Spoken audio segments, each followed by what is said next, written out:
Hello everyone, আসসালামু আলাইকুম। কি খবর সবার? আশা করি সবাই ভালো আছেন। এই ব্লগগুলা অনেক আগে দেওয়ার কথা ছিল, তবে আমার অসুস্থতার কারণে আমি কোনো ব্লগই মাঝখানে আপলোড করতে পারিনি। এখন থেকে ট্রাই করব প্রতিদিন ব্লগ আপলোড করার। আজকে হোম ট্যুর আর দাওয়াত একসাথে দুটো ভিডিওই আপলোড করব। আমার শাশুড়িরা এখান থেকে চলে যাওয়ার পর এই বাসাটাকে আবার নতুন করে রেনোভেশন করা হয়েছে।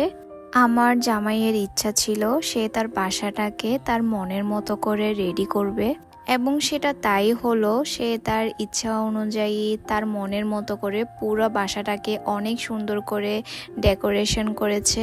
যখন বাসার কাজ চলছিল তখন আমি অসুস্থ ছিলাম। আমি তখন আমার শাশুড়ির বাসায় ছিলাম, আর পুরো বাসাটাকে ওর প্ল্যান অনুযায়ী সব কিছু রেডি করেছে। আজকে হচ্ছে আমার শ্বশুর শাশুড়ি দেবর ননদ সবাই আসবে, যার কারণে বাসাটাকে আমি আগে ভাগে গুছিয়ে রেখেছি। আর সব সময় আমি যেটা করি, বাসায় মেহমান আসার আগে আমি সব প্রিপারেশন নিয়ে রাখি। আমি আগের দিন একটা একটা করে সব নাস্তা রেডি করে রেখেছিলাম।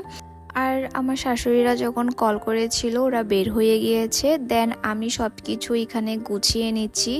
মেহমান আসার পর না আমার না কোনো কাজ করতে ইচ্ছা করে না। আমার তখন ইচ্ছা করে আমি ওদের সাথে বসে একটু গল্প করি, কথা বলি। আমি যেহেতু অসুস্থ, যার কারণে ওরা সবাই আমাকে দেখতে আসছিল আজকে। আমার অসুস্থতার কারণে আমি বেশি কিছু রেডিও করতে পারিনি, তবে যতটুকু পেরেছি আমি এখানে রেডি করেছি। আর এখানে সবগুলা নাস্তা আমি এক এক করে সাজিয়ে নিয়েছি, দেন আমি এখন টেবিলে পরিবেশন করব। আর এখানে আমার শাশুড়িরাও আসার সময় অনেকগুলা নাস্তা নিয়ে এসেছিল সিপি থেকে, এগুলা সহ দেওয়া হয়েছে। দেন এখানে সবাই বসে আমরা নাস্তা খাচ্ছিলাম। অনেক দিন পর সবাই মিলে একসাথে এখানে আমরা নাস্তা করছি। তারপর রাতে ভাতের জন্য সবকিছু প্রিপারেশন চলছে এখানে। আমি রাফিকে বারবার বলেছিলাম ভাতগুলা তুমি আগে ভাগে রেডি করে ফেলো, তাহলে বসে আড্ডা দিতে পারবা। তবে ও আমার কোনো কথাই শুনলো না। না, ওরা আসার পর সব কিছু রেডি করব। বউয়ের কথা না শুনলে যা হয় আর কি।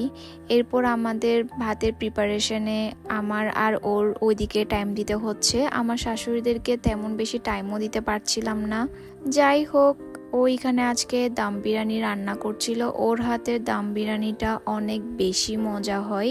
এই বিরিয়ানিটা বেশিরভাগ টাইম ওই রান্না করে। তারপর সব কিছু রেডি করে এইখানে রাতের খাবার আমি দিয়ে দিলাম।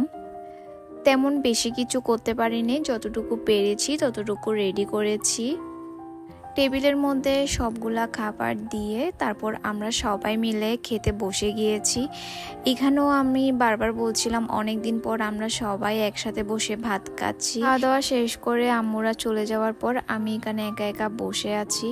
এই ছিল আজকের ব্লগ। সবাই ভালো থাকবেন। আল্লাহ হাফেজ।